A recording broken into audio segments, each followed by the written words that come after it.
Hey there everybody, Robert Taylor with Wonderscape Creations with another video for optimization. If any of you watched my devlog, you watched as I showed off this cave that one of my illustrious level designers has gone ahead and done. This isn't the final push of the whole thing, but it is at a stage where it's perfect for showing off some more optimization tricks because if there's one thing that is true, it's the longer you wait to optimize, the more chaotic and worse that it gets down the road. Um, because there's going to be certain things that you want loaded right away. Meanwhile, there's other things you may not want loaded until a certain quest is done, or you may not want loaded until a certain event has happened. And if you're trying to remember all of that stuff while trying to pack all this up into its own optimization scheme, you're going to get overwhelmed very quickly. So this is one of those things where you are going to want to optimize often, but never over optimize. And I know that's hard to figure out where that line lies, which is why I'm going to show you what you should do once you've got the general layout done.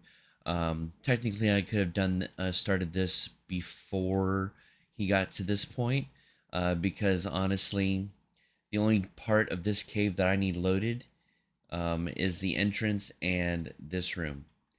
Um, Once everything else, uh, everything else gets loaded in once the player, well, not everything else, parts start getting loaded in once the player actually enters the cave. Now, once the player enters the cave, these glowing rocks that are right here will be loaded in, and that's it. Once the and I believe this too. Yep, look at that. And then once the player gets to say right here, we could wind up loading in the things that are in here and in here. It really comes down to what is required and what is necessary. Because if, say, the player was walking in right here and you can clearly see that rock, well, then you want that loaded in immediately. So it really does come down to fine tuning and figuring these things out early. Um, and that's exactly what we are going to do. Now, that being said, there's a few things that we have to make sure that we do, and we're going to go ahead and actually do that. So let's go ahead and head up here. I'm not going to be doing this whole cave in one video. That would make this video take an hour at most, I'm hoping. But essentially, what you want to make sure that you do is there's a few things you need to do. First, you need to do level instancing.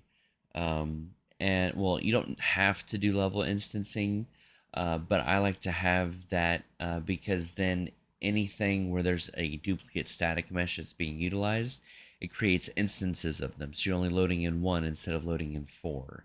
Um, so I like to do packed level instances for that for those use case scenarios. Now, because I don't want this whole cave loaded in at once, I would likely go through and select every piece and then do what I'm going to do. But I haven't fully decided yet because it may be more optimized for me to just have two parts, meaning the entrance is one part and the rest of the cave is another. I haven't gone through and quite thought that out yet. So we are going to actually start off with the crystals that are in here and need to be loaded so that I can show you what we need to do. So what you're going to want to do is select everything that you know is going to be together. Select everything in here except for these things because although slim, there's always a chance that these interest crystals could be seen. Um, if not the crystals themselves, the light. So it's always important to think about those things. So if I come in here, there's clearly nothing else that can be seen. So now that I've got them all. Don't do lights for the method that I'm about to show you. The method I'm going to show you is for packed level instances. So if we right click on this, go to level, create packed level instance. Go ahead and select that. Center min Z, center, actor, world origin. It's really up to you guys. For the most part, I keep it at center min Z. Go ahead and hit OK. Now I will come in here. I'm trying to remember where I have these all at. Are they in here? And then possibly generated? No. Data layers. Probably not. Let me pause while I find them real quick. They were right below. Packed level instances. So I'm going to right click, new folder, Lakeside Grotto. This is where I'll place it. And then I'll do first room crystals. And then I'll hit save. And now it's going to want to create a blueprint. And I'll hit save. And there we go. You'll notice here as well that we now have just one single actor, which is a blueprint of all these things. Now I'll quickly explain to you the difference between a packed level instance and a level instance. Packed level instance is going to be more optimized. However, the requirements is they can't be blueprints. They generally speaking have to be static meshes. If you create a packed level instance with something that isn't, it will turn it into a static mesh. And then it's going to find everything that is the same, so that instead of having 10, you only have one. One of these we should have a couple of. If I open up this right here, give it a second while it's deciding to open. And here's the blueprint here. These are the same.